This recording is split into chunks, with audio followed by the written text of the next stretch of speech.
오늘 본문의 배경이 되는 시대는 옛날 유대 국가에 하나님 백성들이 살고 있었습니다. 살고 있었는데 그 백성들이 죄를 범하는 바람에 또 악을 행하며 사는 바람에 하나님께서 벌을 주셨습니다.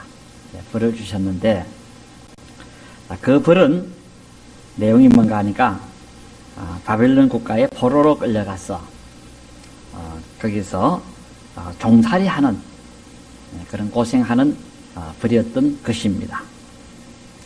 그래서 그들은 원치 않았지만 먼 타국에 끌려가서 중노동하면서 또 자유를 잃은 채 그곳에서 아주 오랜 세월 동안 고생을 하고 있었는데 그때 하나님께서 고생하고 있는 자기 백성들에게 아름다운 소식을 전해 주었던 것입니다.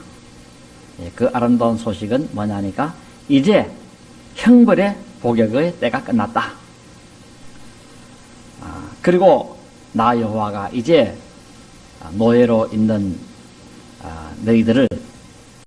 너희들을 억압하는 그 민족들로부터 해방시키러 내가 광야길로 가고 그리고 사막길로 향하여 가시겠다 하고 말씀을 전한 것입니다. 그러니 너희들도 힘들겠지만 광야의 길을 또 사막의 길을 따라서 잘 닦아가지고 그래서 여호와께서 너희들에게 편하고 빠르게 잘 장도할 수 있도록 하라 하고 지시를 하기도 했습니다. 자, 그런 후 다시 새로운 사실 하나를 하나님께서 알려주고 또 지시도 합니다. 그게 이제 오늘 본문의 6절의 말씀이기도 합니다.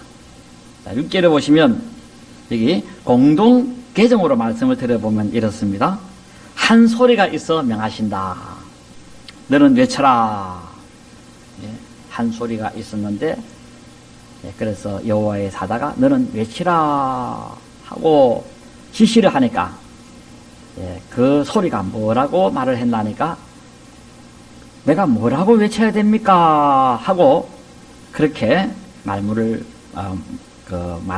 받았다는 것입니다.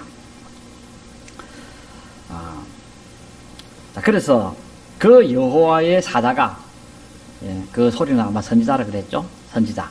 그 선지자를 향하여 뭐라고 외치라 했나 하니까 모든 인생은 한낱 풀포기 풀과 같다.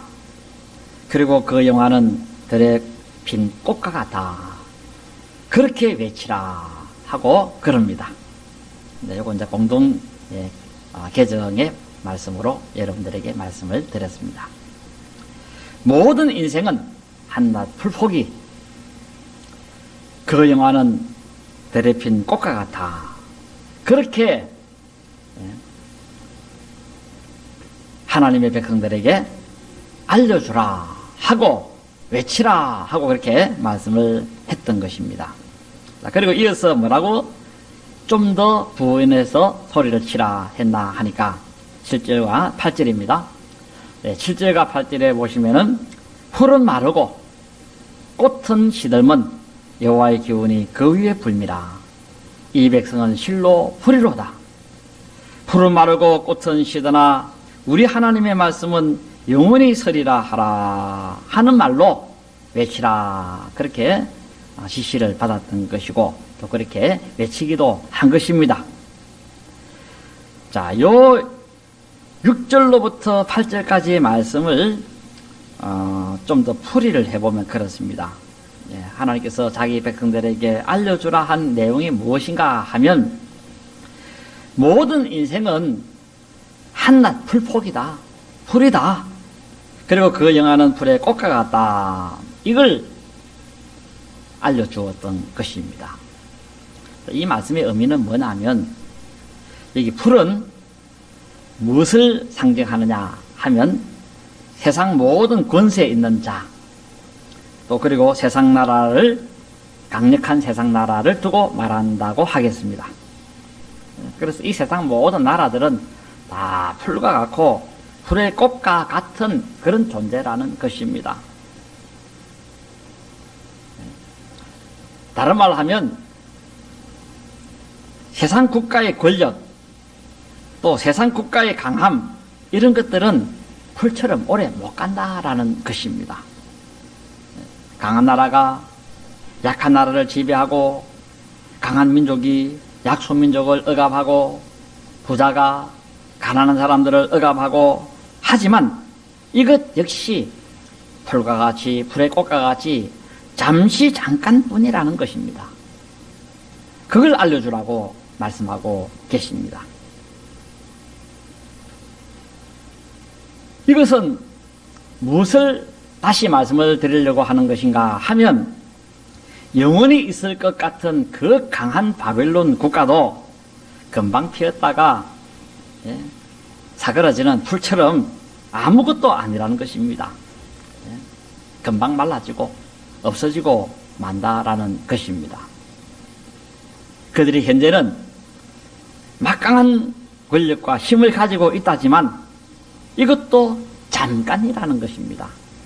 금방 피었다 지는 풀과 같이, 금세 피었다 그 다음에 사그러지는 풀의 꽃과 같이 사그라지고 말게 될 것이다. 이것을 알려주라 하고 지시를 받게 되어진 것입니다. 그러면서 아울러 좀 더 소식을 전하는 내용은 뭐냐 하면, 실제로 보시면 풀은 마르고 꽃은 시든다는 것입니다. 풀은 마르고 꽃은 시든다. 세상 나라들도 피어나고 그리고 마르고 시들고 그렇게 된다라는 것입니다. 국가의 흥망성쇠가 거듭한다 하는 그런 의미의 말씀으로 보면 되겠습니다. 자, 그러면 왜 이렇게 국가의 흥망성쇠가 일어나게 되어지는 것인가 할 때 그 이유는 실제에 답을 주시고 계십니다. 실제에 여호와의 기운이 그 위에 불기 때문에 그렇다라는 것입니다.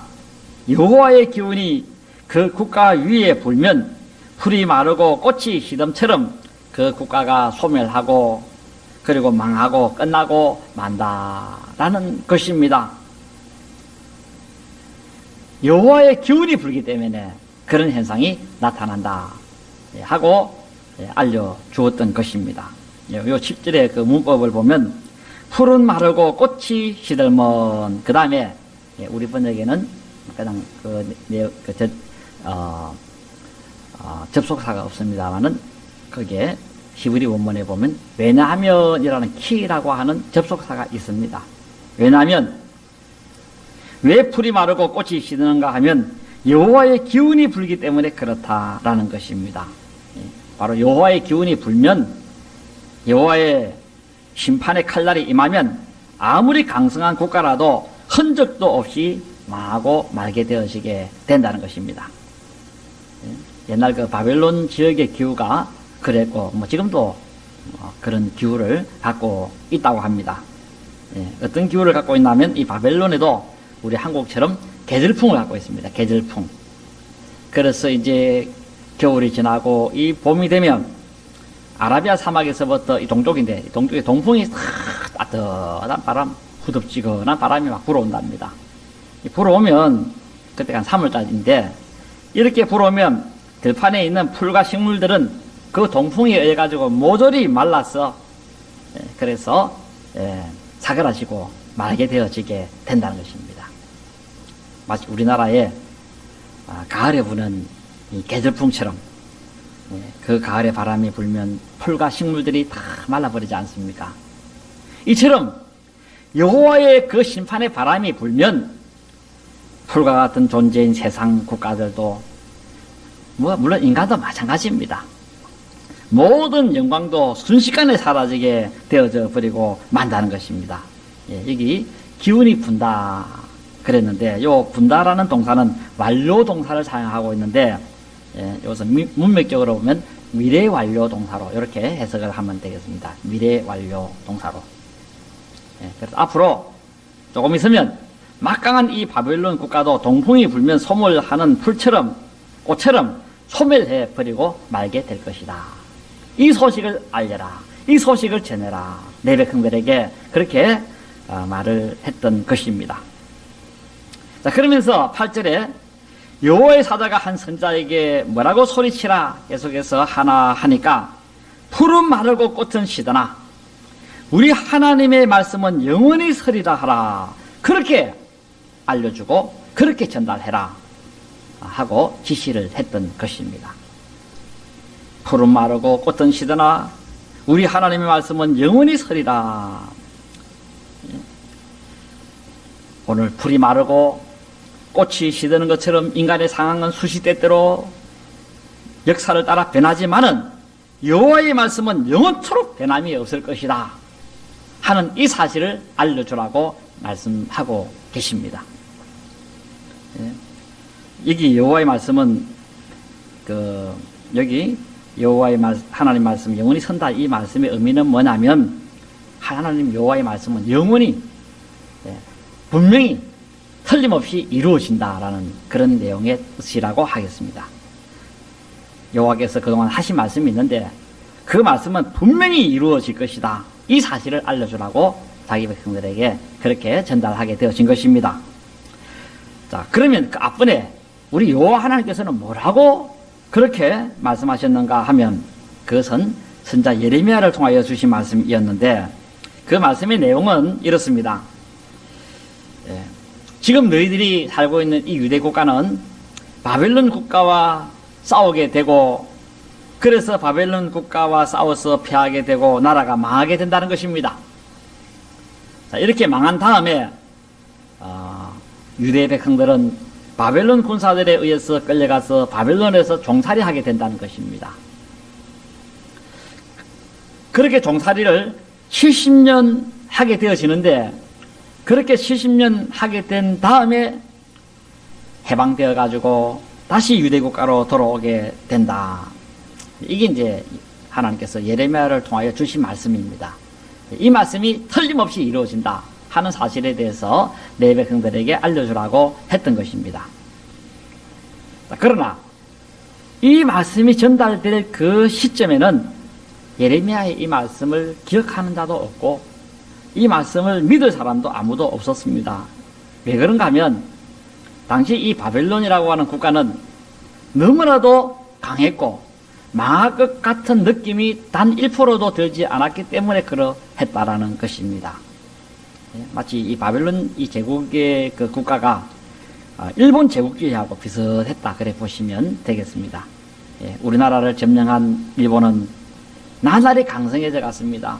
1910년도에 우리나라를 합병하고 난 다음에 그 일본은 계속해서 싸우는 대로 이겼습니다.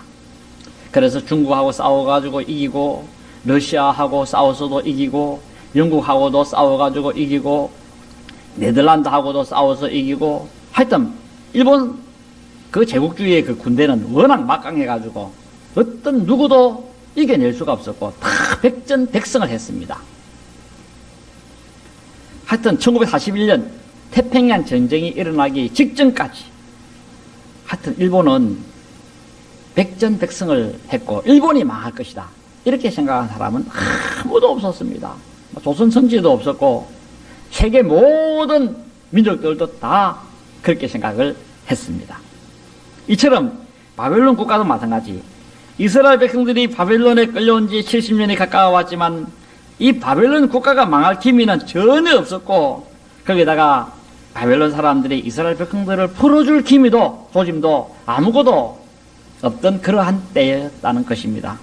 바로 이런 현상이 있었을 바로 그때에 그래서 여호와가 말씀한 대로 70년이 다 다가왔지만은 이런 일이 아무런 조짐이 없었고 그로 인해서 예레미야가 하신 그 말씀이 이루어진다 이렇게 믿은 사람이 아무도 없는 그때에 여호와께서 뭐라고 말씀하시는가 하니까 오늘 본문 8절의 말씀처럼 하나님의 말씀은 영원히 서리라. 오늘 여호와의 말씀은 분명히 이루어진다 하고 알려주라고 말씀했다는 것입니다. 그런데 놀라운 것은 여호와께서 말씀하신 그대로 이루어지더라는 것입니다. 앞서 말씀을 좀 드렸습니다만은 사실은 여호와의 말씀이 이루어질 것 같은 그런 조짐이나 현상이 0.01%도 없는 그런 때였다는 것입니다. 아무리 막강한 군대가 쳐들어와도 바벨론 국가를 무너뜨릴 것 같은 세력이 세계에는 없었다고 생각이 들어졌다는 것입니다. 왜냐하면 이 바벨론 제국의 그 수도에 세워진 이 성은 그걸 바벨론 성이라 그러는데, 이 바벨론 성은 함락될 그런 성이 아니었기 때문에 그러했다라는 것입니다. 어떤 난공불락의 요새, 금성철벽의 그런 요새, 이런 요새가 바로 바벨론 성이었던 것입니다. 이 성은 큰 강물, 유브라데 강물을 끌어들여 가지고 그 높은 성벽을 쌓아놓고 그 성벽 바깥쪽으로 물이 흐르도록 만들었는데, 그런데 그것을 해다라 그러는데, 이 해다가 얼마나 넓고 그리고 그 해다가 매우 깊어가지고 그 성벽에 접근조차 할 수 없을 만큼 그런 아주 강성한 그런 성을 세워 놓았기 때문에 그러했던 것입니다.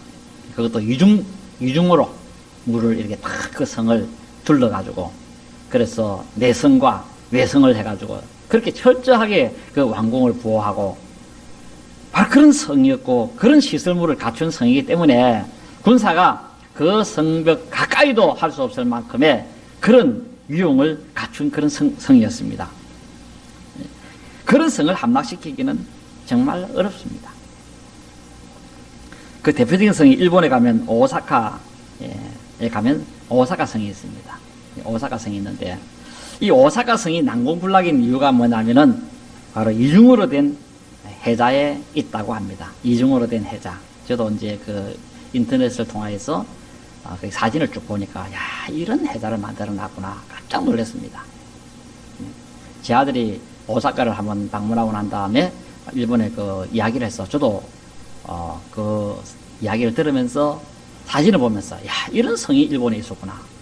그러니 이렇게 되니까 어떤 누가 이 성을 함락시킬 수가 있겠는가 하는 그런 생각이 사진을 보면서 알았습니다. 그 오사카 성 그 바깥에 설치되어진 그 해다가 굉장히 넓고, 어째 그렇게 넓었고, 또 아주 깊고, 그게 또 이중으로 되어 있고, 그러니 이 성을 공격해서 함락시킬 자가 없었던 것입니다. 아무도 그 성을 함락시키지를 못했습니다. 이처럼 이 유브라데 강물로서 이 해다를 그보다 이 오사카 성보다도 더 강하게, 더 훌륭하게 그렇게 방비를 해놨기 때문에 누구도 이 바벨론 제국의 이 성벽을 무너뜨릴 사람이 없었고 함락시킬 자가 없었다는 것입니다. 이 성벽의 높이가 어마어마하게 높아가지고 그 위에 마차가 왔다 갔다 할 만큼 성 위에는 그만큼 두껍게 그렇게 이중 삼중으로 성벽을 쌓아놓고, 그 바깥에는 물을 끌어다가는 아무도 그 성벽을 기어 올라가지도 못할 만큼은 그렇게 만들어 놨다는 것입니다. 그러니 이런 국가를 멸망시킨다는 것은 있을 수 없는 것이었다는 것입니다. 그런데 이 고레스라는 왕이 이 성을 점령하는데 깜짝 놀랄만한 작전을 감행합니다. 참 인류 역사에 참 전무후무한 그런 작전을 개시하는데, 그것이 뭔가 하니까 이 고레스 이 왕이 바벨론 성벽 바깥쪽 거기는 아주 드넓은 벌판이 있었는데, 그 벌판에다가 막 크고 작은 큰 그런 연못, 웅덩이 이런 것들을 막 수도 없이 팠다고 합니다. 그래가지고는 바빌론의 그 해자의 바빌론 그 성벽 바깥에 있는 그 물들을 모조리 다 빼버렸다고 합니다. 그래서 바빌론 그 성벽으로 올라가고, 그래서 그 국가를 한순간에 멸망시켜야게 했다 하고 역사는 말씀하고 있습니다. 이런 지혜를 어떻게 얻었을까 할 때 여호와께서 이런 지혜를 주셨다라는 것입니다. 그 바람에 바벨론 국가를 멸망시키게 되어지고 하나님의 백성들을 해방시켰는데, 그런데 놀라운 것은, 또 신기한 것은 정확하게 하나님의 말씀대로 70년 만에 바벨론 국가가 망하고 하나님의 백성들이 해방되고 그렇게 했다라는 것입니다. 그래서 이스라엘 백성들이 70년 만에 고국으로 다시 돌아오게 되는 이런 아주 신기한 역사를 우리가 지금도 보고 있는 것입니다. 누가 이 일을 계획하고 추진하고 완성하십니까? 할 때 바로 여호와가 그렇게 했다라는 것입니다. 여호와께서는 고레스라는 자기 종을 세우시고 그래서 이 일을 하신 것입니다. 여러분이 섬기는 하나님의 지혜와 여러분이 섬기는 하나님의 능력은 무궁하기 때문에 하나님께서는 한 말에 대해서는 책임지시는 그런 분이신 줄로 아시기를 바랍니다. 그래서 한 소리를 향하여 외치라 했고, 뭐라고 외치라 했나 하니까, 소리야, 물론 이분은 헌자라 했습니다. 소리야, 너는 이스라엘 성읍 사람들에게 두려워하지 말고 소리를 높여서 너희 하나님을 보라 라고 소리쳐 말하라 했습니다. 너희 하나님을 보라. 9절 끝절입니다. 너희 하나님을 보라. 힌네 엘로이킴, 힌네 엘로이킴. 어떤 하나님을 보라 했습니까? 10절에 보면, 보라, 주 여호와께서 강한 자로 임하실 것이요 신이 그의 팔로 다스릴 것이라. 보라, 상급이 그에게 있고 보응이 그의 앞에 있으며 그는 목자같이 양떼를 먹이시며 어린 양을 그 팔로 모아 품에 안으시고 젖먹이는 암컷들을 온순히 인도하시리로다. 이렇게 일하시는 하나님을 너희들이 보게 될 것이다. 바로 그런 하나님에 대해서 앞으로 너희들이 보라 하고 이렇게 말씀을 했던 것입니다. 너희 하나님을 보라. 그런데 하나님 백성들의 입장에서 볼 때는 이런 하나님이 보이지를 않았습니다. 왜냐하면 지금 하나님 백성들의 이 정신 상태는 뭐냐면 완전 패배주의에 다 젖어 있습니다.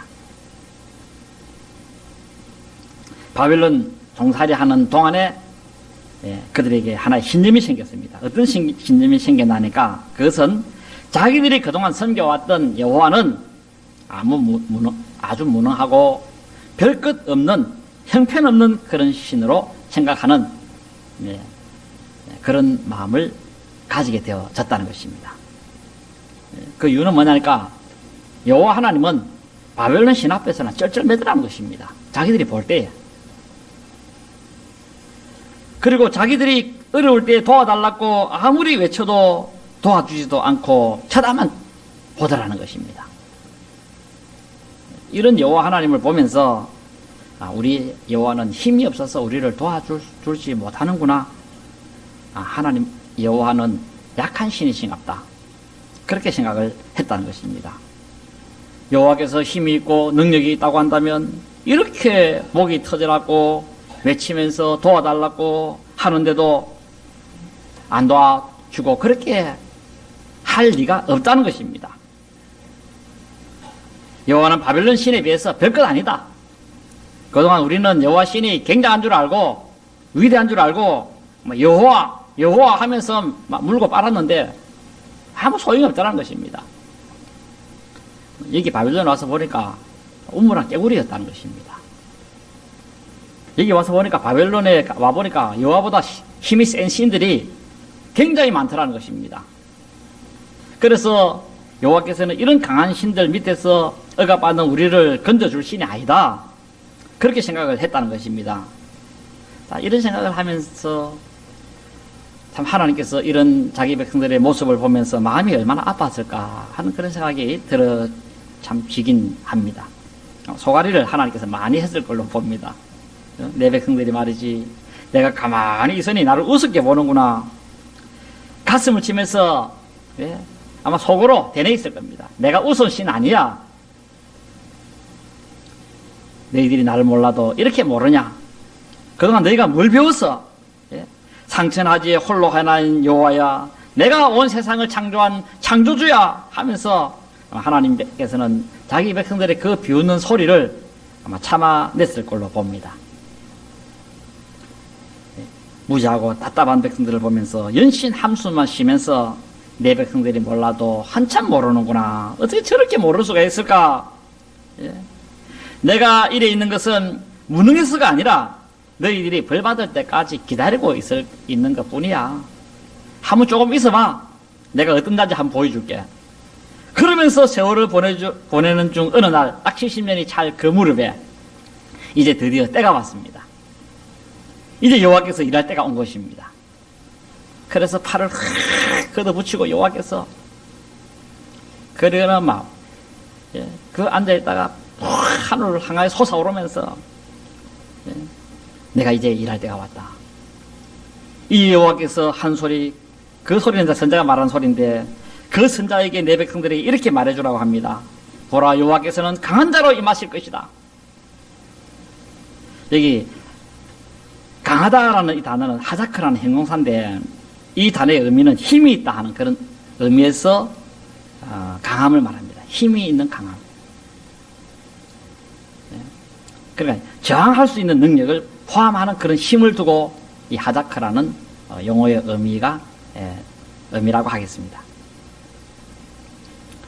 왜 하나님께서 이 말씀을 사용했나 하면 자기 백성들이 뭐라고 생각했나 하면 앞서 말씀을 드렸지만 여호와는 비록 신이긴 하나 바벨론 신의 이 거대한 세력 앞에서는 저항도 못하고 꼼짝도 못하고 그렇게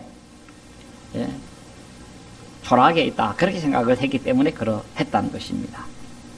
맥도 못 추고 기도 못 펴고 힘도 못 쓰는 그런 여호와로 생각을 했다는 것입니다.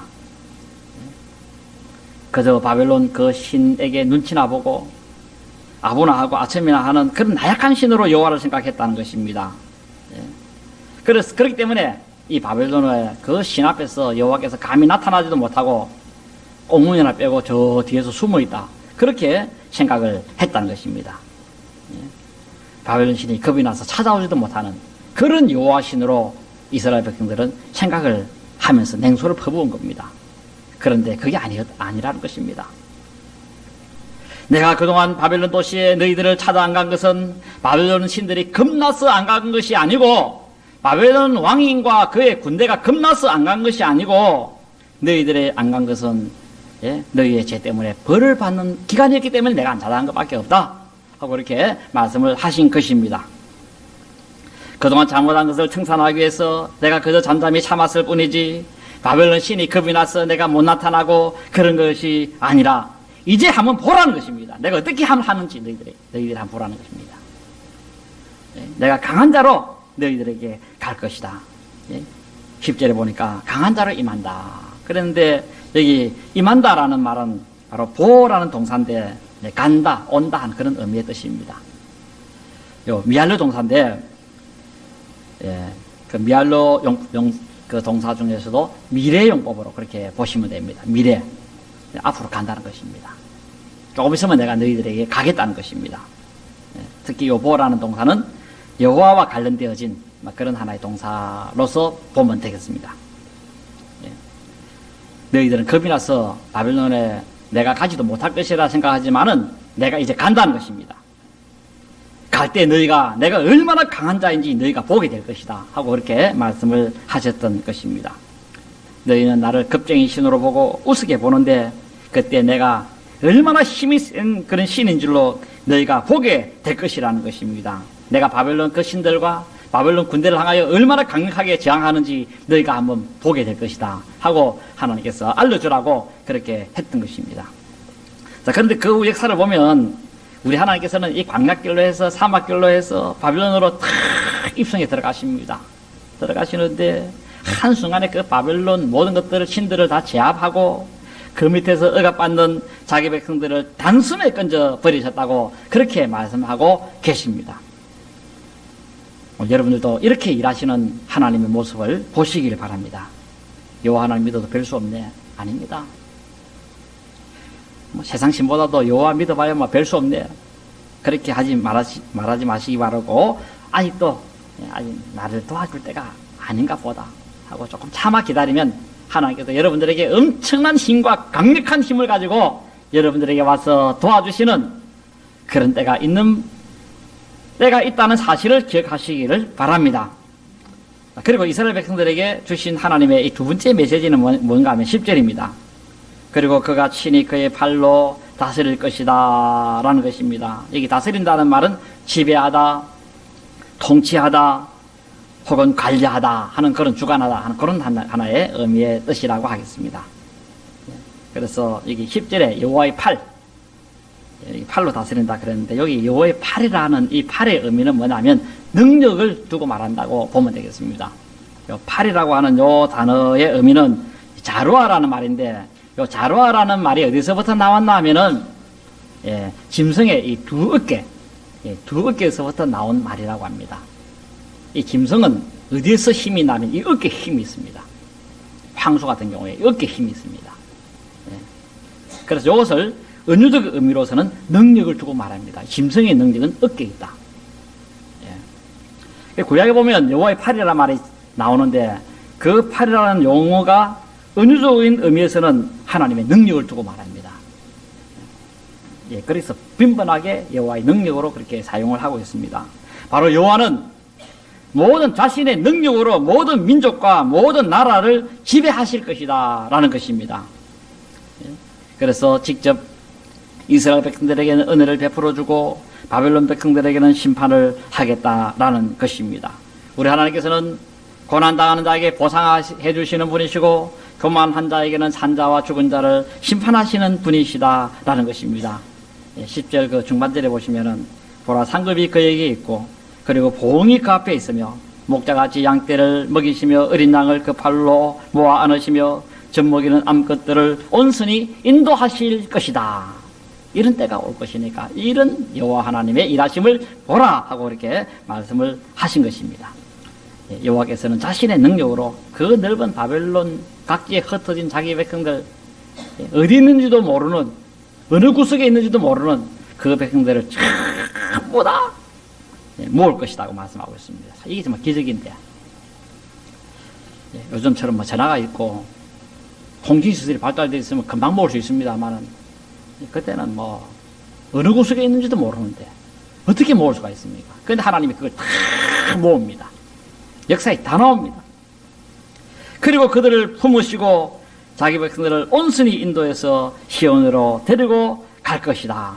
그것도 급히 안 하겠다. 천천히 가겠다. 젖먹이는 그 암양들은 천천히 끌고 와야 됩니다. 천천히 가겠다. 왜 급히 안 가고 천천히 가시겠다 그렇게 말씀하셨느냐 하면은 뒤 쫓아올 적이 없다는 것입니다. 뭐 뒤에 쫓아오면 급히 도망가야 됩니다. 천천히 가겠다는 말은 뒤에 적이 없다는 것입니다. 하나님이 이미 쫓아올 적들을 박살냈다는 것입니다. 바벨론 그 원수들을 박살내버리는데 어떻게 다 쫓아옵니까? 쫓아올 그 군대가 없는데 하나님께서 그 홍해에서 그랬지 않습니까? 홍해 전까지는 이스라엘 백성들이만 잽싸게 도망갔습니다. 그래서 애국 군대 쳐들어가 싶어가지고. 그래서 막 밀가루도 그냥 반죽 한 채로 그냥 들고 나오고 막 정신없이 그날 밤에 막 쫓겨나오다시피 그냥 막 도망가다시피 이렇게 티 나왔습니다. 그런데 홍해 딱 건너고 난다보다 천천히 갑니다. 왜? 홍해에서 자기들을 쫓는 애국 군대가 다 죽었기 때문에 그렇습니다. 그래서 쫓아올 군대가 없습니다. 바벨론 군사들도 마찬가지로 쫓아올 게 없다 보니까 하나님께 천천히 인도에서 자기 백성들을 시온으로 인도해 가겠다고 그렇게 말씀을 하신 것입니다. 그러니 누구를 나와 비교하겠는가? 누구를 나와 동등하다 하겠느냐 하면서 이사야 40장 25절에 그렇게 말씀하고 있습니다. 나의 이 위대 앞에서 누가 나와 같은 신이 있느냐?